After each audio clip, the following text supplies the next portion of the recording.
there's an old analogy I like to use. If you're in your house and you see cracks going up the side of your wall, you're going to come back to that wall and you're going to put some plaster on it and paint it, right? You got it. Next thing you know, a month later, it comes back again. Cracks going up the wall again. Well, it's not the cracks going up the side of the wall. The problem is your foundation's broken. So do I think Jerry is the problem in Dallas? I don't think it is. Is it a problem to the means of him getting that stud coach to come in there? It could be. But you got to think about it this way. How great of a job did he do putting his talent together on this team? Well, you know, so you got to give him credit with that. I'm just saying. I'm just saying. As much as y'all want to rip him down, he's the one that put this talent together. Okay? He did put so he does know football. He put the talent, he put the pieces in place. So but again, with is a coach or somebody going to be able, because my view of Jason Garrett is that he is a puppet for Jerry Jones. Now you can correct me if I'm wrong. This is my view from the outside. I look at Jason, and then the way he might not be a puppet, that may be overstated, but the way that the organization is structured, I need your opinion on this. After the Cowboys win or lose, who is the first member of the organization to do a press conference? Well, he needs to stop that. He's always on the sports talk show in Dallas, the first thing to talk. But he represents the team. So, again, but he's the only one that does that. And he's the only, so that'd be the equivalent, Patriots. We're going to get to them. We're going to get to the Patriots. But I don't think that's the demise of this team. I don't think this is the ultimate failing of this team. And when you look at Jason Garrett, again, I just go back to his inability to challenge players to reach their max potential. And you look at the New England Patriots with the roster that they have. Again, it's planning, it's a purpose. Your organization is solid. You have a coach, and it flows from the ownership all the way down. The owner stays out of the business, well, except in Patriots when he got rid of Garoppolo and because Brady started complaining. But that's a different story, right? That's a different story. We can get to that a little later on. But you have to be solid. But I just want to go back to something real quick. You mentioned Bill Parcells. Bill Parcells was with the Cowboys from 2003 to 2006. First year, 10-6, winning percentage 625. Comes back, he makes the playoffs that year, loses. Comes back in 2004, 6-10 record, winning percentage 375, no playoffs.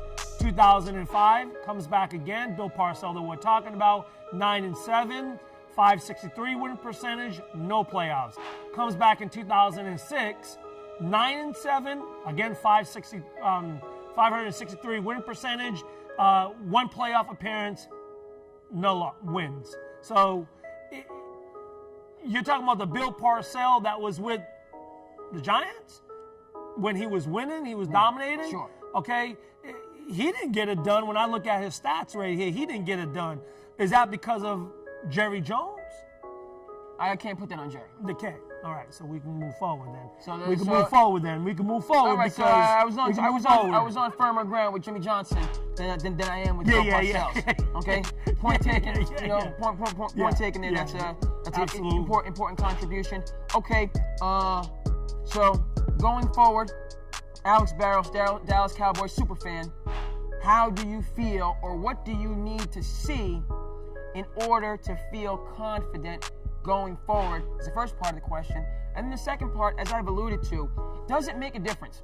That's what I also want to know, because it fascinates me, and I can't. The Dallas Cowboys are this big deal.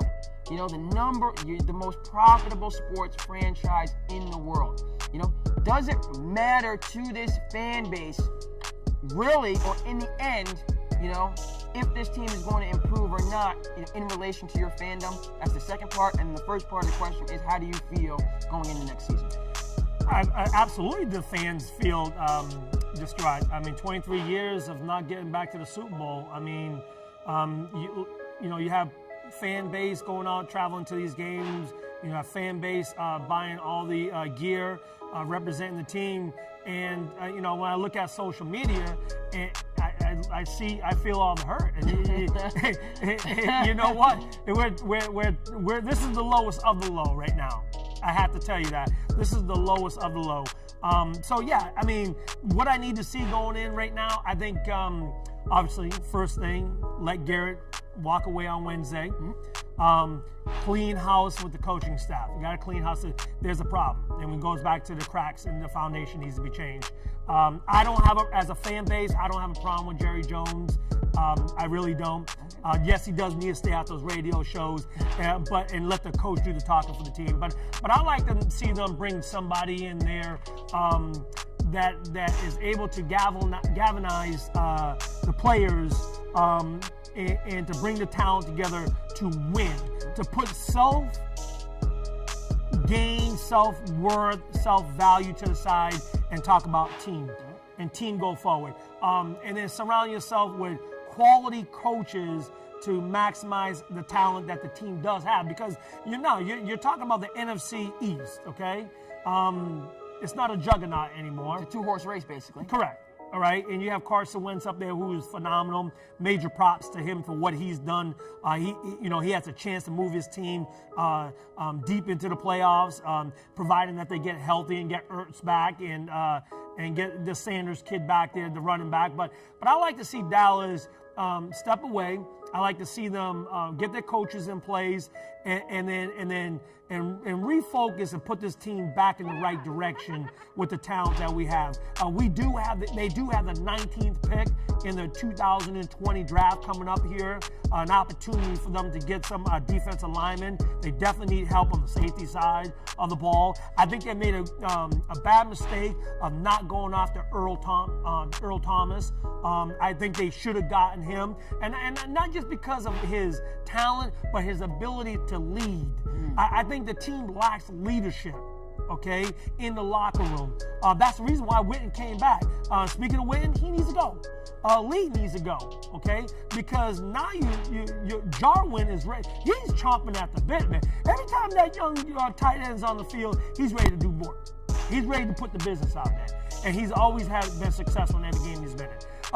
Get that running back behind Zeke. Paulie, get him the ball. Get him involved. You have young lions out there just waiting to itch. And every time they're on the field, besides Paulie, what he did, I know he fumbled the ball. Okay? I know he fumbled the ball. I understand that. I mean, that happens. But you got to get him the ball, and you got to get this team going in the right direction. Because if not, the Eagles might continue to dominate. But, they have. You win your division. You get a home playoff game, and you really set yourself. We're gonna